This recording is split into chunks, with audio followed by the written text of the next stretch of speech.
여러분 못 보셨을 영화지만 아주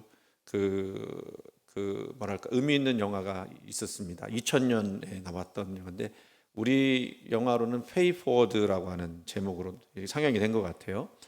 이 이야기의 내용은 이렇습니다. 학교에서 선생님이 숙제를 내줍니다. 아이들한테, 초등학생 정도 되는 아이들이죠. 근데 어떤 숙제를 냈느냐면 세상을 바꿀 방법을 생각해보라. 그렇게 숙제를 냈어요. 아니, 초등학생 애들 보고 세상을 바꿀 방법을 생각해보라고 하니까 이게 쉬운 숙제가 아니죠. 대부분 막막했습니다. 왜냐하면 세상 바꾸는 것이 너무 거창하게 느껴졌기 때문이죠. 근데 그 트레비라고 하는 한 소년이 손을 들었습니다. 그리고 아주 단순하지만 놀라운 아이디어를 냅니다. 이렇게 이야기해요. 한 사람이 세 사람을 도와주고 또 그 세 사람이 각각 세 사람을 돕게 하면 어떨까요? 그 칠판에 이렇게 그림을 그린 거죠. 이렇게 이야기하고 이 소년이, 트랩이라고 하는 소년이 자기가 낸 제안에 대해서 말로만 하지 않고 직접 실천하기 시작했습니다. 길거리 도움이 필요한 사람 도와주고 상처 입은 사람을 외면하지 않고, 그래서 자신이 할 수 있는 것들을 자꾸 이제 내주었습니다. 그리고 그렇게 도와줄 때마다 감사 표시하는 그들에게 조건을 붙였어요. 저에게 갚지 마십시오. 다른 세 사람을 도와주세요. 처음에 무슨 일이 일어났을까요? 아무 일도 일어나지 않는 것처럼 보였을 거예요. 하지만 시간이 지나면서 이 도움을 받았던 사람들이 또 나도 누군가에게 도움을 줘야 되겠다 생각하고 조금씩 변화가 시작합니다. 또 다른 사람을 돕고 또 다른 사람을 돕고, 그 나눔이 점점 하나의 흐름이 되어버렸어요. 그러던 어느 날 이 트랩이라는 소년이 누군가를 돕다가 위험한 상황에 휘말리고, 그리고 안타깝게도 이 아이가 생명을 잃게 됩니다. 죽었어요. 참 허무하죠. 이런 얘기를 하면 이거 돕는 거 잘못하다가는 죽을 수도 있겠다, 도움은 안 되겠다, 이런 생각하지 않겠습니까? 우리도 그런 경험이 있습니다. 남을 돕는 건 좋은 일인데 결국 나에게는 손해가 되더라. 별 도움이 안 되더라. 오히려 도와줬더니 욕먹는 경우들이 있더라. 그래서 이 돕는 거 하면 안 되겠다 생각을 하고 많은 경우도 있어요. 그런데요, 그 영화의 마지막 장면이 모든 것을 바꿉니다. 소년이 죽었다는 소식을 듣고 소년의 집 앞에 사람들이 모여들기 시작해요. 한 사람, 두 사람, 수백 명이 모여서 촛불을 들고 이야기합니다. 뭐라고 이야기하냐면, 나는 이 아이 때문에 변화되었다. 나는 이 아이 때문에 다시 살아났다. 놀라운 일 아닙니까? 그 영화가 보여주는 것은 비록 그 아이가 선행을 하다가 좋지 않은 일을 겪지만 그 선행과 나눔은 절대로 헛되지 않다라는 것입니다. 한 사람의 작은 나눔이 수많은 사람들의 삶을 바꾸고 있었다는 거예요. 소년은 떠났지만 그가 흘려보낸 가치는 사라지지 않았다는 것입니다. 오히려 더 멀리, 더 넓게 퍼져나갔습니다. 여러분, 세상을 바꾼다고 하는 것은 너무 큰 목표처럼 보이지만 이 영화가 보여주는 건 뭐겠습니까? 작은 행동으로도 가능하다는 것을 보여준 영화였습니다. 그 작은 행동이라고 하는 것은 이 순간 자신이 할 수 있는 행동을 하는 것을 의미하죠. 중요한 것은 언젠가 하겠다가 아니라 지금 여기서 우리가 무엇을 할 수 있는가의 질문입니다. 그런데요, 우리는 아까 말씀드렸던 것처럼 하다 보니 나도 도움을 주고 싶고 다른 사람에게 필요를 나눠주고 싶지만 그렇게 한다 한들 세상이 쉽게 변하지 않는다는 것을 깨닫고는 희망보다는 현실을 택하게 되죠. 그 영화는 우리에게 묻는 겁니다. 우리가 언제부터 그렇게 희망을 쉽게 포기하고 말았느냐고, 그렇게 쉽게 희망을 포기하는 사람이 되었느냐고 묻는 거예요. 여러분, 우리 기독교는요, 희망의 종교입니다. 믿으십니까? 우리가 지난 주일 부활절을 지났습니다. 예수 그리스도께서 십자가 달려 죽으신 것은 절망이라고 이야기할 수 있지만 그 절망을 뛰어넘어 죽음도 감당케 하시는 그 능력으로 부활을 이루었다라고 하는 그 소망을 우리가 가지고 살아가는 거예요. 그 소망을, 그 희망을 우리가 품고 살아가는 그것이야말로 우리 하나님을 믿는 사람의 바른 모습이다라고 이야기하는 거예요. 그 희망을 가지고 이 자리에 옆에 있는 사람, 우리 또 주변에 있는 사람에게 선한 행위로 서야 하지 않을까요? 이스라엘에는요, 아주 흥미로운 두 호수가 있습니다. 갈릴리 호수와 사해 호수입니다. 먼저 사해를 볼까요? 사해 그림을, 저건 갈릴리네요. 갈릴리를 보면 그 갈릴리에서 물을 받죠. 어디서 물을 받습니까? 사해도 마찬가지고요.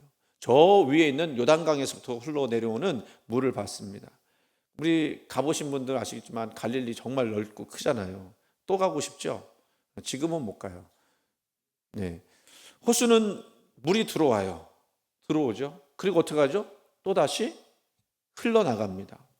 사해는 어떻죠? 사해는 들어오기만 하고 나가질 않아서 저렇게 소금기만 남아 있습니다. 결과는 어떻게 되겠습니까? 끊임없이 받고 또다시 흘려보내는 갈릴리는요, 물고기가 살고 생명이 풍성합니다. 그런데 받기만 하는 사해는 어떻게 될까요? 아무것도 살 수 없는 죽음의 바다, 말 그대로 되듯이 죽을 사자 사해. 여러분, 이거는 단순히 자연현상을 이야기하는 게 아니고요, 하나님의 창조 질서를 이야기하는 겁니다. 여러분, 물도 흘러야 살 수 있고요, 공기도 순환해야 좋고요, 피도 어떻게 해요? 피가 고이면 어떻게 되죠? 썩게 돼요. 피도 돌아야 삽니다. 그건 분명합니다. 그런데요, 우리는요, 이런 하나님의 창조 질서를 깨닫지 못하고 자꾸 이 생명과 복을 쌓아두려고 해요. 사도행전 20장 35절 말씀 보면 이런 말씀이 있습니다. 주님께서 말씀하셨는데 주는 것이 받는 것보다 복이 있다. 여러분, 주는 인생 되기를 간절히 소원합니다. 왜냐하면 그게 복이 있다고 얘기해요. 왜냐하면 그 복은 어떤 복이냐면요, 내가 사는 복이고요, 이웃이 사는 복이고요, 교회가 살아남는 방식이에요. 맞고 죽고, 막으면 죽지만 흘려보내면 산다는 거죠. 우리는 그리스도인으로서 그런 사명을 가진 사람들입니다. 특별히 우리 예수 그리스도의 십자가를 통해서 볼 때 예수님이 그 십자가에서 사랑을 흘려보내 주셨잖아요. 그래서 우리가 그 사랑을 받았잖아요. 그럼 우리도 역시 그 사랑을 흘려보내는 그런 존재가 되어야 한다는 겁니다. 분명히 이런 은혜를 아는 사람들이에요. 여러분에게 십자가는 무엇입니까? 십자가, 본당 맨 앞에 매달려 있는 어떻게 보면 흉측하게 생긴 물건 정도인가요? 아니죠. 십자가는 생명입니다. 예수님이 우리를 위해서 생명을 내어주신 자리예요. 그런데도요, 우리의 삶을 가만히 들여다보면 긴장이 있어요. 어떤 긴장이 있느냐면, 하나님께 우리는 더 많은 것을 받기를 원하지만 그것으로 그칠 때가 있습니다. 또 많이 받았으면서도 실제 삶에서는 그 받은 것을 꽉 쥐고 놓지 않는 그런 모습도 자주 나타나요. 기도할 때는 주여 주시옵소서 그러잖아요. 근데 주여 나누게 하여 주시옵소서 이런 거는 없어요. 정작 누구가 필요하다고 그러면 마음이 쉽게 열리지 않습니다. 도와줄 수 있는 상황에서 먼저 계산이 되고요, 손해를 보게 될 것을 생각해서 한 발 물러서게 됩니다. 그런데 그러다 보니까 우리 신앙생활 하면서 마음 한편이 답답하게 느껴집니다. 은혜를 받았는데도 기쁨이 오래가지 않고, 분명히 믿음이 있는데도 생명력을 느끼기 어려워요. 도대체 왜 이런 일이 일어날까요? 우리는 분명히 생명을 받은 사람들인데 왜 그 생명이 딱 막혀 있는 것처럼 그렇게 느껴질까요? 이 갈등의 뿌리를 가다 보면 기복신앙이라는 것이 있어요. 아주 중요한 오해 하나가 되는 거죠. 여러분, 우리는 오랫동안 복은 많이 받는 것이라고 생각을 했습니다. 맞죠? 복 받으세요, 복 받으세요. 우리가 그러잖아요.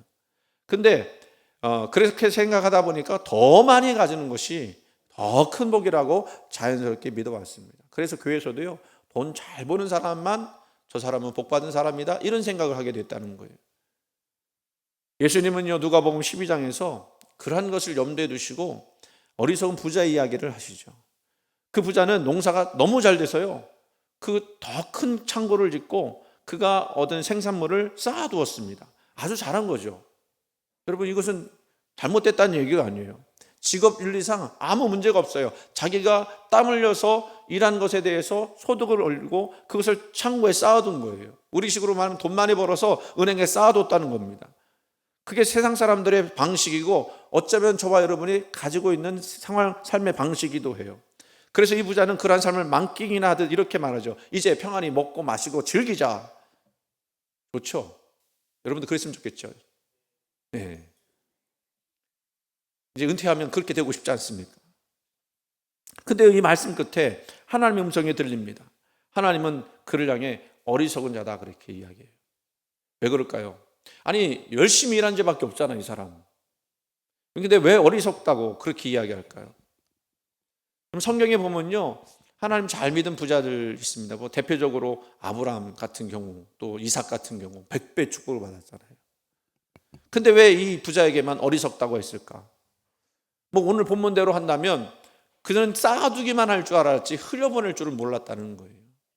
그러다가 어느 날 갑자기 하나님께서 네 생명 가져가면 그 네 쌓은 것이 누구의 것이 되겠느냐? 또 한 가지 장면을 봅니다. 출애굽기 16장 보면요, 광야를 지나는 백성에게 하나님이 먹을 것을 주시죠. 어떤 먹을 걸 주시죠? 하늘에서 내려오는 만나. 만나라는 뜻은 이것이 무엇이냐는 뜻이에요. 왜냐하면 한 번도 먹어본 적도 본 적도 없는 음식이기 때문에 만나라는 그 뜻 자체가 이것이 무엇이냐라는 뜻이에요. 저 뒤에 학생들 저기 말씀 잘 들으세요. 네, 고개를 드세요. 네, 고개를 드시고 말씀을 잘 들으세요. 다음에는 앞에 앉히게 해야 될까 봐. 그 만나, 근데 그 만나를 내려주시면서 한 가지 명령을 내리시죠. 어떤 명령 내리세요? 아무든지 아침까지 먹을 것을 남겨두지 말라 이렇게 해요. 근데 사람들이 그 말씀 들었으면 아유 그러겠습니다 하고 말아야 될 텐데 불안했어요. 저 하늘에서 내려오는 만나가 이렇게 끊어지면 어떡하지? 그래서 며칠 것들을 더 쌓아놓고 두었단 말이에요. 그게 어떻게 됐죠? 그 만나가 썩었는데 그냥 썩은 것이 아니라 냄새가 났다고 그랬어요. 무엇을 가르쳐 주시려고 이렇게 하신 걸까요? 바로 생명의 방식이라는 거예요. 하나님이 주신 것은요, 쌓아두는 순간 변질되기 시작해요. 은혜도 그렇고 사랑도 그렇고 물질도 그렇다는 겁니다. 은혜 받으면 은혜 흘러내보내야 돼요. 사랑 받았으면 사랑 흘러내보내야 돼요. 물질 받았으면 어느 정도는 주님 것인 걸 생각하고 그것을 흘러보내야 되는 겁니다. 우리의 문제는 이거예요. 복을 흐르는 것으로가 아니라 쌓아두는 것으로 이해해버렸다는 거예요. 그게 기복신앙이에요. 그래서 생명이 막힌 것입니다. 교회도 마찬가지죠. 교회가 왜 선교하고 전도합니까? 쌓아두면 썩기 때문에 그래요. 자꾸 흘려보내야 됩니다. 그래서 교회로 하여금 하나님의 뜻을 이룰 수 있도록 그렇게 해야 되는 거예요. 요한복음 7장 38절에 예수님은 이런 말씀하셨습니다. 그 배에서 생수의 강이 흘러나리라. 말씀을 잘 보시면 예수님은 그 배에서 생수의 강이 고이리라 라고 말씀하지 않으셨죠. 흘러나오리라 하셨습니다. 이게 생명의 본질이에요. 흘러가게 만드는 것. 그래서 사도행전 20장 35절 말씀에 주는 것이 받는 것보다 복이 있다라고 말씀하는 거예요. 이거는 윤리적인 권면이 아니고요. 생명의 방식이에요. 하나님 나라가 작동하는 방식인 것입니다. 그리고 흥미롭게도 세상도 이러한 방식을 발견하기 시작했어요. 제가 한 2번 정도 소개한 책인데 우리 청년들, 우리 학생들한테 꼭 알려주고 싶은 내용이기도 해서 다시 한번 소개할게요. 기브 앤 테이크라고 하는 책이 있습니다. 이 책은 아주 흥미로운 질문을 던져요. 세상에서 성공한 사람들이 있는데 그 사람들이 성공한 방식은 어떤 거고 어떤 사람이 성공을 했느냐? 우리가 보통 이렇게 생각하죠. 야, 잘 챙겨. 자기 것 잘 챙기는 사람이 성공한 거야. 자기 것을 잘 지키는 사람이 올라가는 거야 라고 생각을 합니다. 보통 세상에서 그런 사람들 똘똘하다고 그러죠. 똑똑한 이기주의자라고 이야기합니다. 손해보지 않는 인생이라고 생각합니다. 그래서 적당히만 살면, 그렇게 적당히만 살면 뭐 괜찮은 삶을 살 수 있다고도 생각해요. 그런데 이 책에서 전혀 다른 결론을 내립니다. 사람은 세 종류가 있는데 첫 번째는 받기만 하려고 하는 사람이 있다. 테이커, 이렇게 받는 걸 테이커라고 하거든요. 또 주고받기를 계산하는 사람이 있다. 그건 매처, 이렇게 주는 것과 받는 것이 동일한 거예요. 너가 나한테 축의금 10만 원 했으니까 나도 너한테 축의금 10만 원 한다. 이 매처예요. 그렇게 하시잖아요. 그건 잘못됐다는 얘기가 아니고요. 그렇다니 그 이해를 하는 거예요. 근데 받은 것보다 더 많은 것을 주려고 하는 사람이 있어요. 그걸 기버라고 해요. 기버. 그 놀라운 연구 결과는 이것입니다. 가장 많이 실패한 사람이 누굴까? 여러분 누굴 것 같아요? 가장 많이 실패한 사람. 기버, 주는 사람이었어요. 좀 이상한데, 그죠? 그러면 또 가장 많이 성공한 사람, 반대로 가장 많이 성공한 사람 누구였을까요? 그것도 기버였어요. 무슨 차이가 있었을까? 아니 그냥 실패한 사람이 주는 사람이었다면 그 사람은 왜 또 실패했고, 또 성공한 사람이 주는 사람이었다면 그 사람은 또 왜 성공했는가? 그 실패한 기본은요, 무분별하게 그냥 막 준 거예요. 자기 자신도 생각하지 않고 막 준 거고요. 그러니까 자기 자신이 무너지게 되고, 이게 뭐라 그럴까요? 뱀처럼 지혜롭고 비둘기처럼 순결해야 되는데 그렇지 못한 거죠. 그러면 성공한 기본은 그 사람도 줬을 텐데 이 사람은 어떻게 성공했을까? 그는 지혜롭게 나누고 관계를 살리고 신뢰를 쌓았어요. 이것이 있었다는 거예요. 그래서 이 관계를 통해서 이 사람도 도움을 받는 거예요. 그래서 사람들이요, 내가 도움 받았으니 나도 저 사람을 도와줄 의무가 있다라고 생각하는데, 사람들이 참 희한한 거는요, 내가 받은 것이 일이면요 더 주고 싶은 마음이 있어요. 너무 힘들 때 내가 받았으니까. 그래서 그 사람들이 자꾸 밀어 올려주는 거예요. 그래서 성공을 보니까 이 책에서 나오는 이야기는요, 성공은 절대로 혼자서 성공 못해요. 다른 사람들이 같이 도와줄 때 성공하는 거예요. 맞습니까? 여러분의 경험에서도 그렇게 된 경험들이 있죠. 그래서 여기에는 중요한 통찰이 있습니다. 어떤 통찰이 있느냐면요, 진짜 생명은요 혼자서 뭐 잘하는 그런 구조가 아니라 흐르는 구조예요. 세상의 이야기이지만 교회 안에서도 이런 흐르는 구조가 이어져야 할 줄로 믿습니다. 근데 우리 교회, 제가 여러분들 이걸 못한다고 이야기하려고 이 설교를 하는 게 아니고요, 여러분들이 잘하고 있다는 얘기를 말씀드리고 싶어서 이 이야기를 하는 거예요. 우리가 뭐 어떤 일을 할 때 제가 그냥 여러분 도와줍시다 그렇게 이야기하지 않거든요. 정말 중요한 것들, 이번에 솔트 3.3도 하고, 나중에 또 우리 크리스마스 전에는 또 선물 상자도 만들고, 또 중간중간에 어떤 일이 있으면 말씀드리기도 하고. 근데 잘하셔요. 잘하시는데 그것들에 대해서 우리가 인식을 가져야 한다는 겁니다. 어떤 인식? 그렇게 하는 것이 절대 손해가 아니라는 거. 예수님도 이런 말씀하셨습니다. 누가복음 6장 38절 말씀 같이 보일까요? 저거 보이면 같이 읽어볼까요? 주라, 그리하면 너에게 줄 것이니 곧 후이되어 누르고 흔들어 넘치도록 하여 너에게 안겨주리라. 너희가 헤아리는 그 헤아림으로 너희도 헤아림을 도로 받을 것이니라. 아멘. 오늘 말씀 쪽에서는 뭐라고 했습니까? 우리 주님께서 우리를 위해서 목숨 버렸으니 우리도 형제들을 위하여 목숨을 버리는 것이 마땅하다. 재물을 가지고 형제의 궁핍함을 보고 도와줄 마음이 있는데 그것을 닫으면 어찌 그 사랑이 그 안에서 거하겠느냐. 자녀들아, 우리가 말과 혀로만 사랑하지 말고 행함과 진실함으로 하자. 여러분, 이렇게 나누는 사람은요, 결국은 어떤 일이 벌어지냐면 나의 생명도 살지만 다른 사람의 생명도 살아나게 만드는 거예요. 더 많은 생명들이 살아나는 거예요. 그게 영역이 흘러가는 겁니다. 그래서 중요한 거는요, 돕는 것으로 끝나는 것이 아니라 이게 흘러 내려간다는 거예요. 오늘 본문을 다시 보면 16절 말씀, 그가 우리를 위하여 목숨을 버리셨으니 우리가 이로써 사랑을 알고 그랬습니다. 우리는요, 사랑을 어디서 배운 사람들입니까? 부모님에게서 사랑 배우기도 하지만 우리 그리스도인들은 사랑을 어디서 배웠어요? 그리스도의 십자가에서 배운 사람들이에요. 그 사랑을 배웠으니 우리도 그 사랑을 나누는 겁니다. 우리 예수님은요, 생명을 붙잡은 분이 아니라 흘려보내신 분이에요. 자신을 지키지 않으셨어요. 자기를 내어주셨어요. 언제까지? 죽을 때까지. 그 결과가 무엇이었습니까? 죽음으로 끝나는 것이 아니라 부활의 생명이 그 생명을 흘러보낸 곳에서 일어나게 되었다. 그 생명이 지금 우리에게까지 흘러온 것이죠. 그러므로 요한은 이렇게 이야기합니다. 우리도 형제들을 위하여 목숨을 버리는 것이 마땅하니라. 이거 참 어려운 말이죠. 우리가 형제를 위해서 목숨 버리는 것이 가능하겠습니까? 성경은요, 가능하다고 말씀하고 있어요. 어떻게? 예수 그리스도의 십자가의 은혜를 아는 사람들이 그렇게 할 수 있다는 것입니다.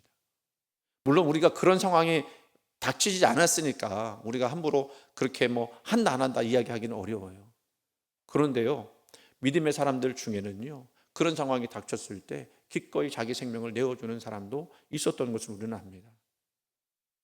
이 말은 우리도 십자가에 달려 죽으라는 얘기가 아니고, 이 말은 우리가 정말로 내 생명을 그냥 버리라 그런 얘기도 아니에요. 분명한 요구가 있습니다. 어떤 거예요? 그 생명이라는 게 뭐라는 거예요? 흘려보내는 삶을 살아야 한다는 것입니다. 시간을 나누고 마음을 나누고 물질을 나누고 사랑 나누는 거예요. 무슨 얘기냐면 좀 더 깊이 들어가면 여러분의 삶이 이렇게 생명을 흘려보내는 삶이 되어야지 막는 삶은 되어서는 안 된다는 겁니다. 그렇게 자꾸 흘려보내고 나도 힘들죠, 사실. 나도 감정적으로 나도 여러 가지 문제로 인해서 힘들고 어려운 부분도 있어요. 어떤 때는 기분 나쁜 때도 있어요. 근데도 어떻게 해요? 그거를 자꾸 흘려보내야 돼요. 나의 좋지 않은 것들을 이제 버리고 내 안에 그래도 조금 남아있었던 우리 주님이 우리에게 주신 그 생명의 역사들 조금 남아있는 게 아니죠. 원래는 더 큰 것인데 내가 그렇게 쪼그라들게 한 거죠. 그거를 가지고 자꾸 흘려보내는 거예요. 그러면 어떻게 돼요? 그것이 내 안에서 더 크게 되어지는 것입니다. 우리 규량이 아버님 돌아가셨어요. 그래서 그 장례를 치르러 갔는데 물론 우리 성도들이 한 번만 가실 수밖에 없었는데 저는 많은 분들 못 가겠다 그렇게 생각했거든요. 그래서 가서 봤더니 10몇 명이 가신 거예요. 너무 잘하신 거예요. 못 가신 분들도 있으셨죠. 근데 상황과 형편이 안 되니까 못 가셨죠. 그런데 우리 규량이가 그걸 보고 갈 때마다 싱글벙글 아버지 돌아가셨는데 싱글벙글 슬슬 웃어요. 실실 웃었다고 표현이 좀 그렇지만 자꾸 웃어요. 왜 웃나 봤더니 저기 아버지 장례식 때 이렇게 성도들이 보니까 너무 자기는 좋은 거야. 예? 제가 별로 안 웃는 애거든요. 말도 별로 없는 애거든요. 지금 쳐다보고 있는지 모르겠는데 저도 감사했어요. 너무 감사했어요. 우리가 그 시간을 내고 정성 들이고 어쩌면 물질도 우리가 낸 거잖아요. 근데 그게 결코 헛되지 않다. 내가 손해본 거구나. 오늘 이번 달 계산이 어떻게 되는데 10만 원 또 손해봤네. 그게 아니에요. 여러분 만약에 부족한 것이 있으면 하나님께 채워줄 줄로 믿습니다. 그거를 우리가 계산적으로 하지 말고 하나님의 은혜, 하나님 나라의 방식으로 생각하고 나가자는 거예요. 영화 얘기 좋아하셨으니까 영화 하나 더 얘기할게요. 마지막 내용인데요. 저는 이 영화 못 봤습니다. 못 봤는데 꼭 보고 싶은 영화 중에 하나인데요. 지금 그 유튜브에 치면은 좀 짧게 이렇게 나온 영상이 있어요. 이름은 뭐냐면 오토라는 사람, 남자, 오토라는 남자라고 하는 제목이에요. 보신 분 계세요? 내용은 이런 거예요. 영화의 주인공은 오토, 그 사람 발음을 어로라고 얘기합니다. 이 사람은요 좀 까칠한 사람이에요. 혼자 있고 누구와도 어울리지 않는 사람입니다. 왜 그러냐면 사랑하는 아내를 먼저 보낸 거예요. 그 아내도 좀 사연이 있었어요. 아팠어요. 근데 그 아픈 아내를 잘 돌보다가 먼저 간 거예요. 너무 사랑을 했어요. 우리 아내 사랑하시는 분들은 이 영화를 한번 보셨으면 좋겠습니다. 근데 너무 사랑하다 보니까 아내가 먼저 떠나버리면 뭐가 오죠? 남자에게 공허함이 몰려오는 거예요. 삶의 의미를 못 느끼게 되는 거예요. 그래서 반복해서 나 빨리 아내 곁으로 가고 싶다 이런 생각을 하고 죽을 생각을 하고 몇 번 시도를 해요. 근데 시도를 하려고 하면 누가 문 두들리고 막 도와달라고 그러는 거예요. 아이들이 이웃들이 자꾸 그의 삶 속에 개입하고 들어옵니다. 도움 요청하고 문제를 가져오고 자꾸 귀찮게 하는 거예요. 처음엔 짜증을 내죠. 내 삶에 들어오지 말라고. 내가 좀 그냥 내버려 두라고. 그런데요. 이제 어쨌든 어쩔 수 없이 조금씩 도와주기 시작합니다. 어떤 때는 차를 고쳐주기도 하고 식기세척기도 고쳐주기도 하고 자전거도 고쳐주기도 하고 심지어는 이웃 그 애기 엄마의 운전 연습도 도와주고 그리고 아이들도 돌봐주고 이웃의 문제를 어쩔 수 없이 막 도와주기 시작하는 거예요. 그런 와중에도 자꾸 죽으려고 해요. 어떤 일이 있냐면 지하철에서 이제 죽을 방법을 몇 개 했는데도 잘 안 되니까 지하철 가서 이제 떨어져 죽으려고 그 지하철 끝에 딱 서갖고는 떨어지려고 하는 순간 옆에 있는 할아버지가 먼저 떨어졌네. 그 할아버지가 죽으려고 떨어진 게 아니고 발을 헛디뎌서 떨어진 거예요. 근데 사람들이요 거기서 참 웃긴 게 뭐냐면 사람들이 구할 생각을 해야 되잖아요. 젊은 사람들이요 구할 생각 안 하고 다 사진 찍는 거예요. 떨어졌다고 비디오 찍고 있고. 그러니까 이 오토라는 남자가 이 나쁜 새끼들 그러면서는 뛰어들어가 갖고는요 그 할아버지를 구해내요. 그리고 자기는 거기 서 있어. 지하철에 지쳐 죽으려고. 근데 누군가가 손을 딱 내밀고 죽으려고 하는지는 몰랐으니까 손을 내밀어서 구해내죠. 놀라운 변화가 시작합니다. 이 사람이 죽을 생각만 했었는데 자꾸 사람을 도와주면서 자기가 살아나는 경험을 하는 거예요. 의미가 있구나. 남 도와주는 게 좋은 거구나. 그래서 죽고 싶었던 사람인데 누군가에게 꼭 필요한 사람이 되는 겁니다. 선물을 주기도 하고, 어떤 아이한테는 자기가 타는 차를 선물을 해주기도 하고.